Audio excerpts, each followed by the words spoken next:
All right, first podcast. You excited? Yep. Nice. I'm Rianne DeCastro. And I am Dalton DeCastro. This is Money, Body, Goals. It's going to be interesting. So we're both sick right now. It's off to a good start. Yeah, so if our voices sound a little bit raspy, that's why. Yeah, we're not looking or sounding our best, but that's okay. I think I'm looking my best. Okay. So, what do we have on the agenda? Yeah, so I have some topic. You're kind of coming into this blind, but I feel like it's a good dynamic because you can give a 2.5-hour seminar without any preparation with like 4 words written on a whiteboard. That is true. Whereas I need a lot more preparation. I feel like, I don't know, I normally have to memorize everything to feel prepared. I am a yapper. So it's a good dynamic. Yep.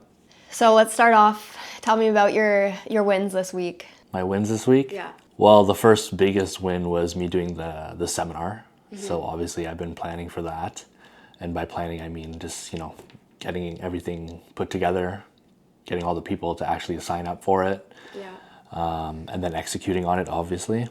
Had a pretty good turnout. Yeah, it was good. I think we had about 12 people there, so that was nice. Yeah. What I thought was interesting was how it was mainly about how to build muscle.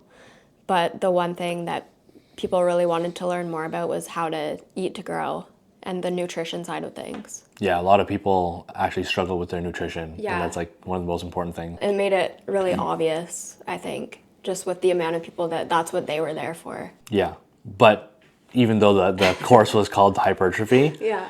but there was a lot of takeaways for people that they didn't know about. Of course, like it would be nice if I could do a nutrition course, but that'll be maybe later down the road. That wasn't the biggest focus, but it ended up being like most people actually really wanted to know about that. So Yeah, I would say that is probably one of the hardest parts of bodybuilding and getting results is like the diet side of it. Oh, 100%.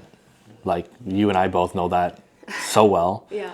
Even for like my prep and everything, like once I started really locking in my diet and eating like the right kinds of foods and eating it consistently, that's definitely when I started to see the best kind of results.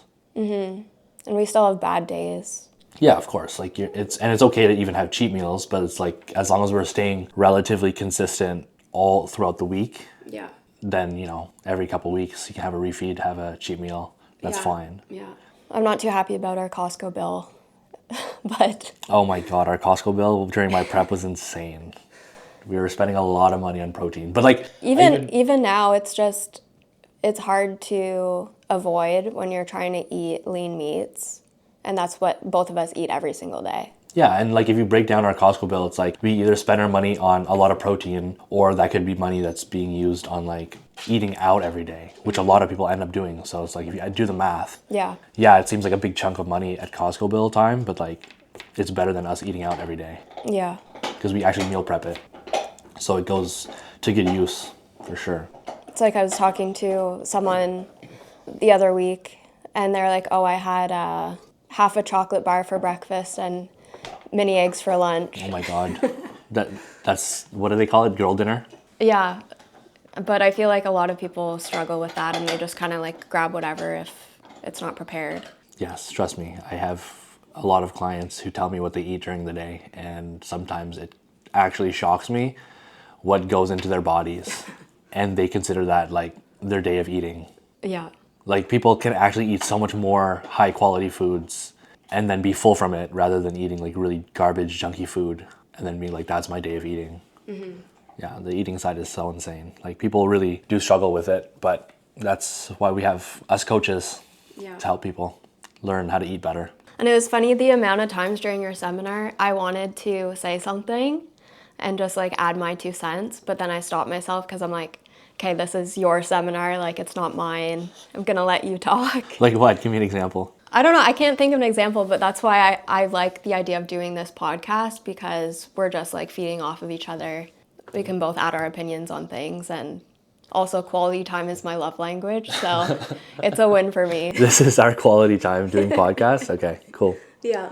I like it. I don't think I have a lot of like things I can input when it comes to finances, since I'm very black and white. It's like I make money and then it goes somewhere. Like I don't really do, like that's what you're here for. So Yeah. that's nice. Yeah. As opposed to like with fitness, at least you have your opinion on things for fitness wise, because you've been training since, for a while now. 8 years, even though I have the most mid physique to show for it.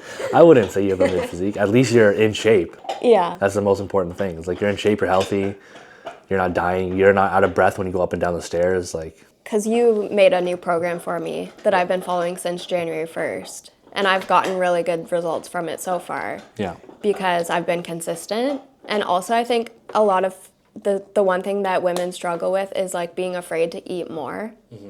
So I remember like all last year I was tracking and I kind of set my calories at a certain amount that was obviously too low.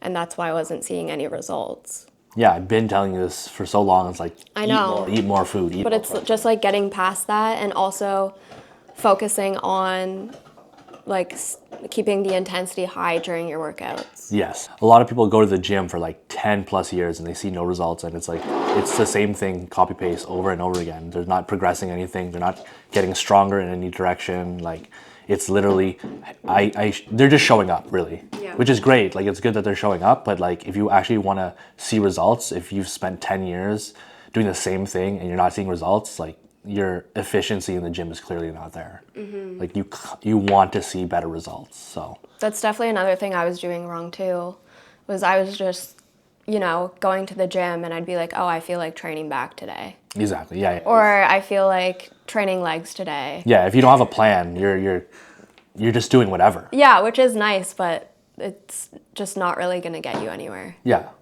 And some people are okay with that. Like, they go to the gym, they're happy. Like, honestly, if you go to the gym and use it for like your mental health and you're just trying to live another day and not be depressed or anything like that, that's fine. Like, you're showing up, you're making wins, but it's like when you come down to like the details of it, and like, I actually want to see results. I want to look this way. I want to feel this way. Okay, that's when you have to start going into the more specifics of training. And it's like, how do I be effective when I'm in the gym? Instead of I'm just doing random stuff and showing up. Like, that's awesome, you're checking off the boxes, but like, at the end of the day, if your goal was to lose 50 pounds and for the last 5 years you haven't done so, think there's something wrong with you. Like, you're doing something wrong for sure. Yeah, I think like I've actually gained 5 pounds over the last month. But what's crazy is when I look in the mirror, it looks like I've lost weight. Like my midsection is more toned because more muscle's going towards my legs because that's my main goal. Yeah.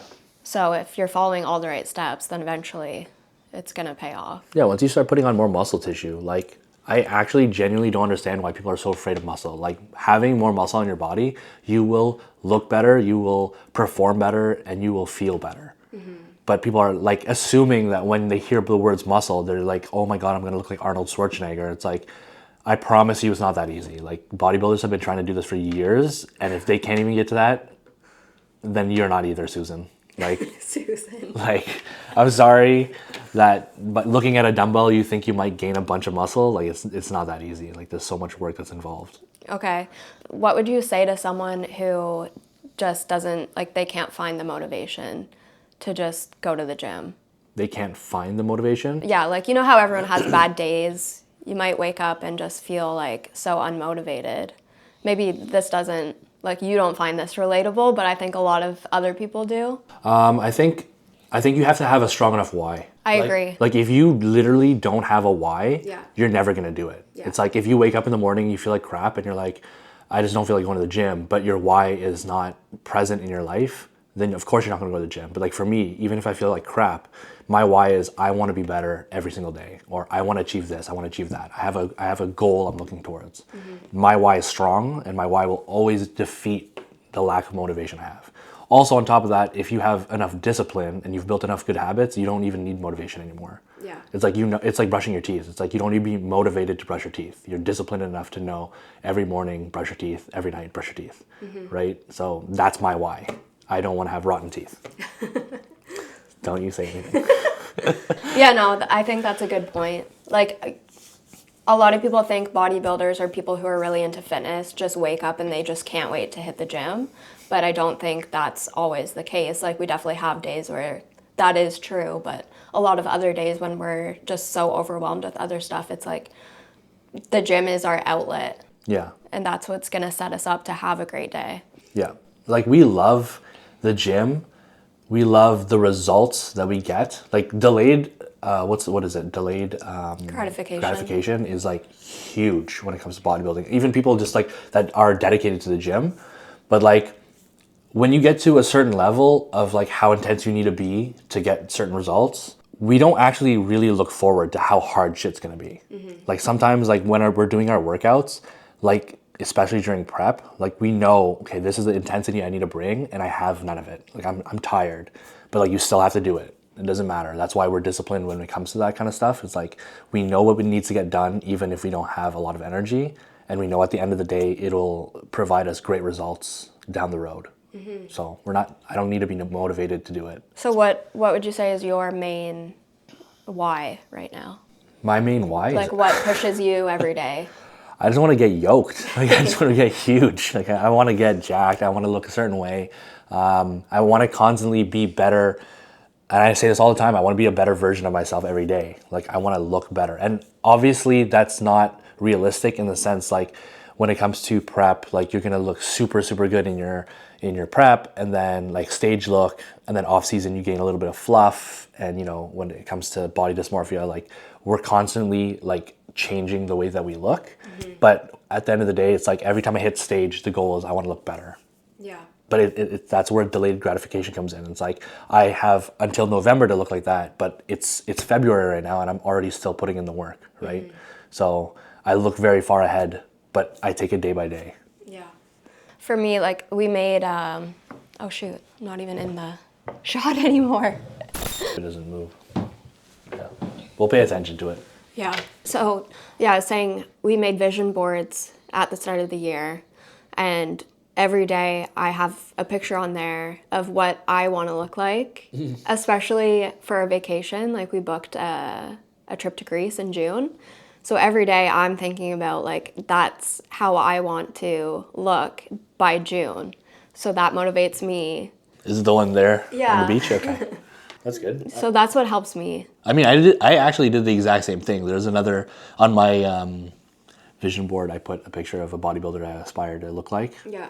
Even though he's a 4-time Olympian champion, it's like, it gives me a goal. Not necessarily like I actually have to look like him, but it's like, I want to try my best to be the best, right? So that's why we did exactly that on our vision boards. Yeah. And do you have a challenge or a roadblock from this week? I think it comes down to the eating again. Yeah. Like, ever since I finished my prep, eating has been a lot harder. Getting back into it, I had a lot of gut problems right after prep, so I had to deal with that. My biggest thing, and my coach knows this too, is like, just eating a lot of volume of food, clean, has always been a hard thing to do. So when it came to the bulking side, it's like, a lot of people are really good at gaining weight. I have a hard time gaining weight, so I'm trying to stuff myself, but like with good foods, as opposed to like eating burgers every day. You know, like, if I wanted to gain weight the wrong way, Chicken nuggets. that's different. But like, if I'm trying to gain weight the wrong way, I could be eating pizza every single day and eat like crap, and then I'll feel even worse. But when I'm trying to eat, like, you know, quality, good foods, but like a lot of it, that's where I struggle the most. So I would say that's my biggest roadblock, is usually the off season and trying to eat more food. And it's hard to get creative with meals when you're trying to hit a certain amount for your macros. Like, the easiest thing is just to eat the same thing every day. Yeah. Like, I feel like my body at this point is like 25% that Siggy's cappuccino Greek yogurt and Costco strawberries and ground turkey, because I literally eat that every day. Yeah, but you weren't always like that. Like, it's good that like you're back into that groove, and that's why you're seeing the results. Yeah. But like, there was a very long period of time where like you have no idea what you're eating. Like, I'd ask you, what are you eating next? And you're like, something. I know. Figure it out. And then the next thing you know, I've just been distracted, haven't eaten, then I'm getting migraines, and it's just like this vicious cycle. Yeah, you had a long period of time where it was like that. Can we tilt the camera down a little bit? Yeah. So a win for me, I got hit on at the gym by a 45-year-old. Such a win. I mean, that could be a loss too, depending on how you want to view it. So this is how we're looking at wins. Okay, I'll keep that in mind. I'll make sure I note what we classify as our wins. No, what else? moved over a big account for my clients from TD. Their previous advisor was retiring, so then we connected. We've kind of been gradually transitioning over the past few months and submitted the form to request the funds to be transferred over in November. So it took 2 months basically for TD to give us the money. I feel like they were just holding on for as long as they could before the account was transferred. Oh, wow. Yeah, so it's always nice when, that's finally taken care of. And then set up a landing page for my Instagram profile. Yeah, that was good. That's something I've been wanting to do for a really long time, just never got around to it. It's funny because the website that I used, it's like, oh, make a landing page in 10 minutes. Like, how long did it take took you? me 5 hours. Oh my God. Yeah, but that's because like obviously it meant like, okay, make it in 10 minutes. It's like something basic, but you put a lot of work into it. Yeah, because I have free resources on there. People can sign up for my weekly newsletter. They can book an intro call with me, and there's even a link to the podcast on there. Nice. Yeah. Link in bio. You might be hearing that a lot in my Instagram content. Yeah, no, but that landing page was actually really nice. It was actually useful because like my actually one of my clients requested some, what was it? The budget template? Yeah, like a template. Yeah. For the client to use, and it was just convenient that Rye had a bunch of those. So now that she has this landing page, it has a bunch of free content that they can use as well to like help them out, even if they're not going to be one of your clients, but it gives you potential in the future too. Yeah, and they realized how much they're spending on training. Oh my God. Yeah, I don't want to get into it. I don't want to get into that. No, but I feel like not enough people actually sit down and look at where their money is going. Yeah. And that's the number one reason why it's so hard for people to save money, is because how would you know how much you have to save if you're not tracking where your money is going? Yeah. Like for me, I know how high our Costco bill is because I'm looking at that every month, and that's just something I'm conscious of. Yeah, I feel like that's a key to like wealth, right? Is just knowing where your money goes and knowing how much of it you have and like how to just properly, but like you're conscious enough to know like, okay, that's a really bad decision to buy this piece as opposed to this one because you're trying to save money, right? A lot of people spend so much money and they don't save anything. And then by the time they get to like their like 40s, they're realizing how much they haven't saved, and then they're kind of shit out of luck. Yeah. It's like they're starting way later than they could have been saving since their early 20s. I feel like that's a big... Oh, crap. This pod is actually going to be...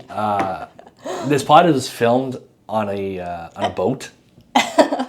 No, we got to stop using that tripod. It keeps It's just going not... down. It's not very stable. All right, we're back.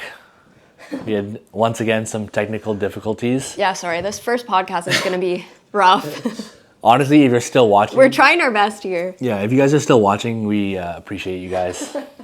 But yeah, so I was saying, I recently had a reel that went viral. It's at almost 670,000 views right now.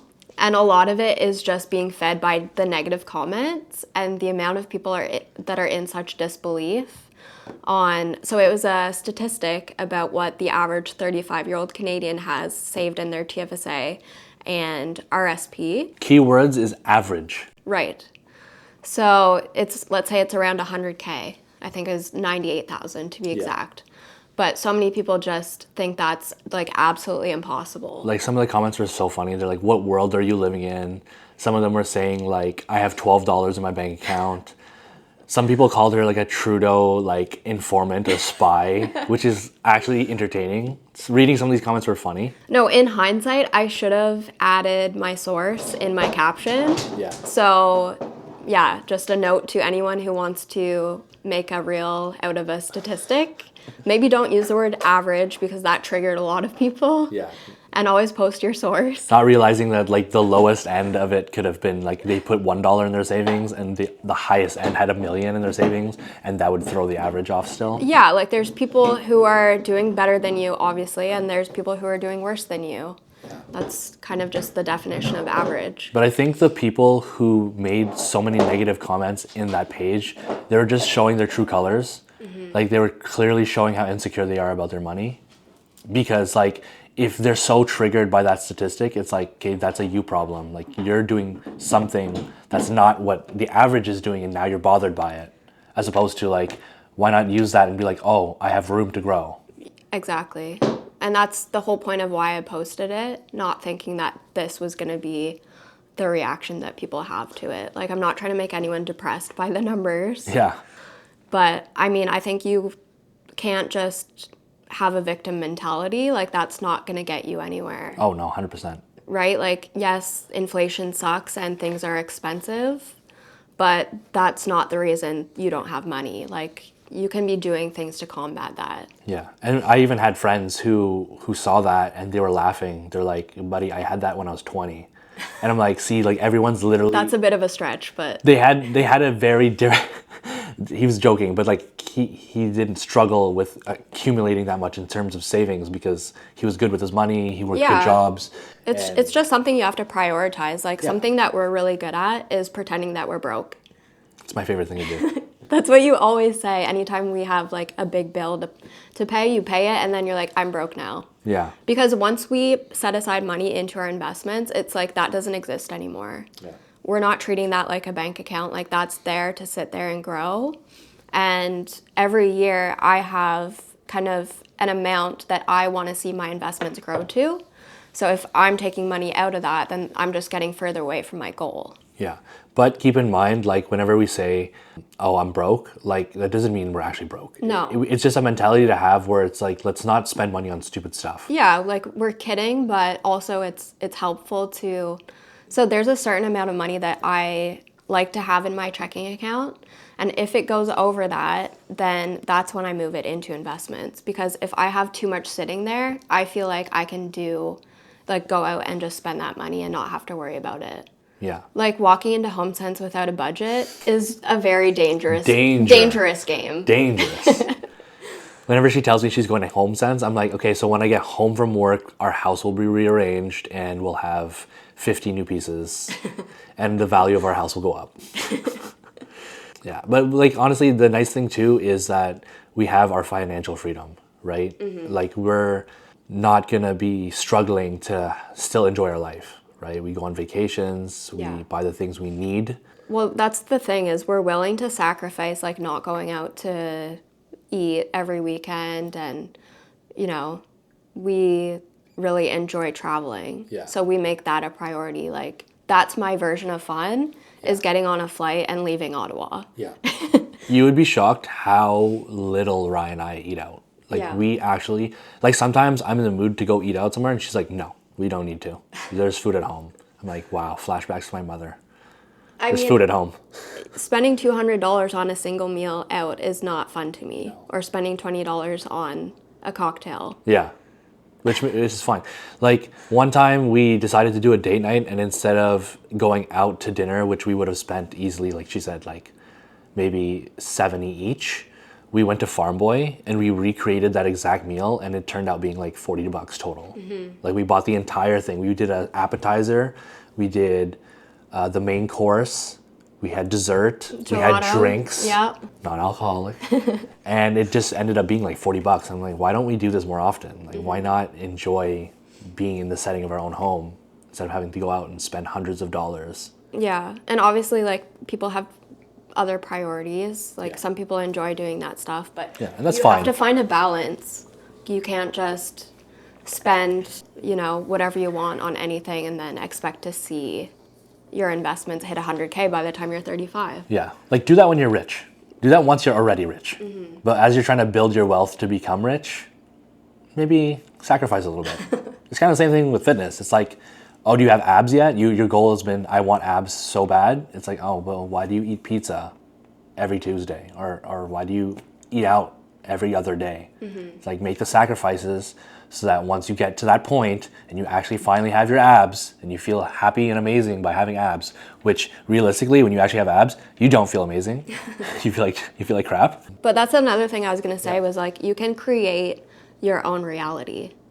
Yeah. So anytime I go on social media, like before the new year started, I followed a bunch of other female entrepreneurs because that's the content that I find inspiring. Like, I'm learning from them on what I should be posting, and it's just kind of like creating that little community and people that are, you know, doing better than you, and you want to follow what they're doing. Yeah, it's actually such a smart thing to do. Some people can look at it two ways though. One person can read it and be like, oh my God, like, you guys are so extra, you're doing all these things, and then they're turned off by it. Or it's like, let's say I'm following a bunch of bodybuilders who are at the most elite level, they're pro Olympians. Obviously, I'm not actually doing what they're doing because they're way better than me, but it's like, it's motivating to see if these guys are doing this every single day, why can't I?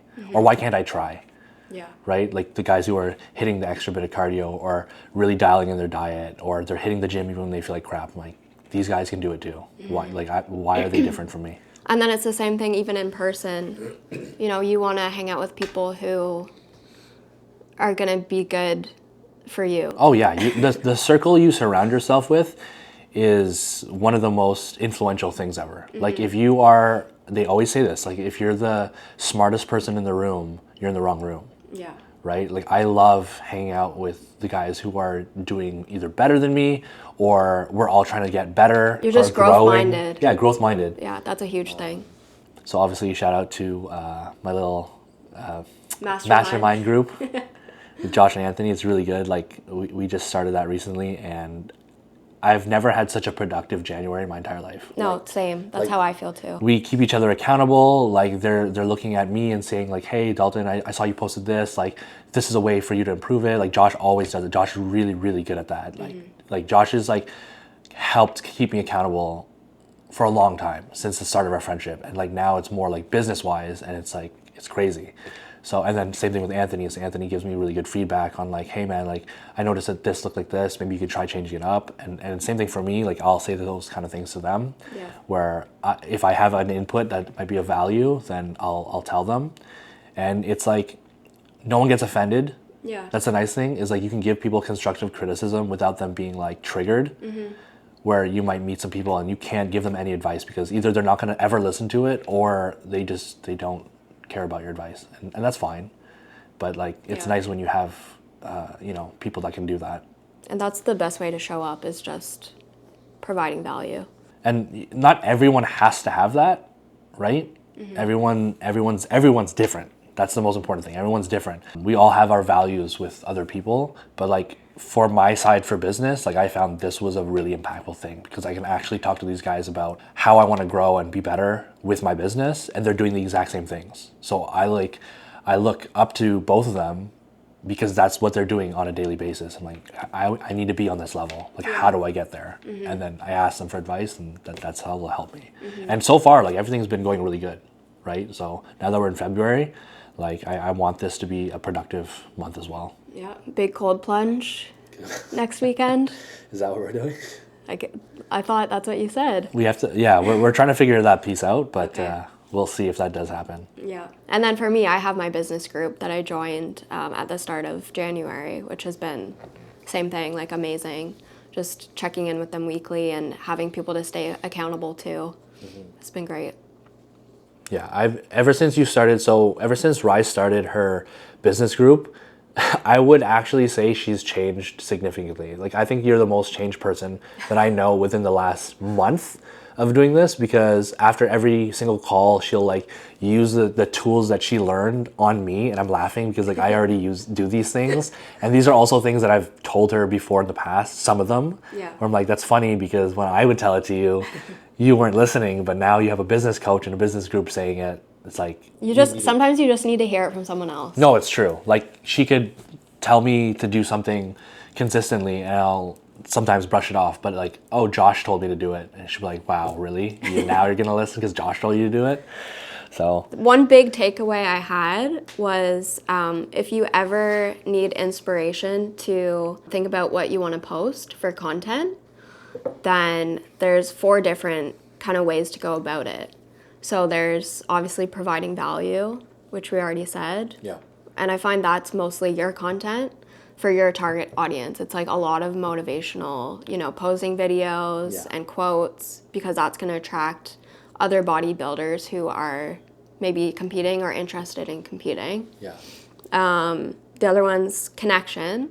So just sharing more about like you and your story and how you got to where you are, or sharing like things about your life. Like I like to post things about like Leo and Goose once in a while. I know not everyone cares about cats, but I definitely don't.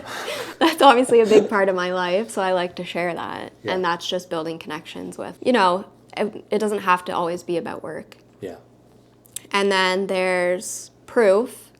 So that's something that I've told you to do more, is just show more of like your client results. Yeah. And testimonials. Yeah, and that's definitely something I've improved on. You're not necessarily always telling people what you do and how, but you're showing them the end result. Yeah. And then the last one's invitation. So you want to, like you do this in your stories, you'll post a poll where people can vote, and it's just kind of opening up the doors for people to engage with you more. Yeah. So that was a good takeaway that I learned. And if you're kind of like in a place where you're stuck and you don't know what to post next, it's always good to come back to those. Yeah, I got a lot of good engagement from my story about our podcast, actually, because I was asking, okay, how many people watch podcasts? Actually, I should have made a poll saying who likes podcasts that are just audio and who likes podcasts that are just like YouTube visual podcasts. A lot of people don't watch podcasts where they see the people talking. Oh, really? I didn't know that. Oh. Yeah, but some people are open to it. So we're going to have to figure out how to get this on Spotify then. Yeah, but like this is also a new piece for them, right? Yeah. I don't think they're opposed to it. They just never done it. Okay. So all they have to do is just open YouTube. Yeah, because for me, I'm always watching podcasts. Yeah, that's what I told people. I said, I love the podcast where I can see people talking, because to me, the most important thing is visuals. So if I can see, how someone reacts and like what kind of emotion they have behind what they're saying, obviously if the entire podcast I look like I want to off myself, then it's not going to be as entertaining. But seeing people's facial expressions and reactions are an important key to me. Not sure how everybody else feels, but that's just how I feel. Yeah, no, I really enjoy watching it and listening, and not just listening. But I'm a visual learner too, so. I like watching people talk. Apparently, I like watching people eat. So that's like the weirdest thing that I took away from my prep. Because right now, ever since I stopped my prep, I have not done this once. But during prep, I would watch all of those ASMR eating videos. I would watch food challenges, because like that's how deprived I was of eating like regular food. Yeah. Like I was really on a good diet, and I would watch so many people eat. Like I would do it while I'm eating. It would help me get my food down. I've talked about this with some other people, and they're like, yeah, I did the same. I remember being on prep, and I would enjoy watching other people eat something that I couldn't have. Like, let's say it was like ice cream or something I really wanted to try. I'd be like, here, eat this. Like, tell me how. Oh, you're talking about in person? Yeah. I'd be like, okay, eat this. Like, tell me how it tastes. Oh my God, no. And that would be good enough for me. I'm like, I love seeing you enjoy that. That's funny. I'm talking about videos. Yeah, I know. If these people were eating like an entire plate of sushi in front of me, I would not be able to survive. I'd have to leave the room. But that's impressive on your end, truly. Did we want to talk about some marriage stuff? I don't think on this one. No? Okay, we'll save it for another podcast. Yeah. I think that's enough for. Yeah. I think we covered a good amount for our first episode. We kind of just, honestly, I feel like we just yapped. And that's fine, because that's pretty much what this podcast is going to be about, is like having a direction where we can yap about. Just real life chats. Yeah. Yeah. And we covered fitness, we covered your finance. Obviously, for the other episodes, like if people have suggestions on what kind of topics we can cover, I'm down to do that. Yeah. Like I like doing Q&As because I can go on about them forever. So if we get some Q&A kind of thing going, we can do that in one of our pods where I just answer some of the questions that we have. Same thing for finance. Yeah. Right. So I hope you guys liked our first episode. I know the beginning was rough. We had a lot of technical difficulties. If you could see right now. Honestly, that just adds to the entertainment value. So. If you could see what our camera is currently balancing on, it's a Swiffer WetJet. So. The box, yeah. The box, yeah, the box. The Swiffer WetJet, the actual Swiffer would be, wow, impressive. But the fact that we even got this episode filmed after our disaster of an attempt yesterday. That was my biggest challenge for the week, was just the behind the scenes of doing a podcast. So. She was really thinking a lot about this podcast. Meanwhile, I was not, because it wasn't that I wasn't excited about it. I've been excited. I've literally told all my clients and everyone I've interacted with, maybe even some strangers, to follow money, body, goals. But it's not something that I try to overthink about, because I am a big overthinker and I don't want to lose sleep over, something like this. And then there's me, I couldn't shut my brain off last night just thinking about all the things I wanted to talk about and say. So we'll save it for the next Yeah, we'll work on it. Cool. But thanks for watching. We're looking forward to putting these out weekly. So we'd love to see your comments and share as much as you can. And subscribe, and show us some love. All right. See you in the next one. See you. That took a lot of energy, eh? That was good. That was way easier than I thought it would be.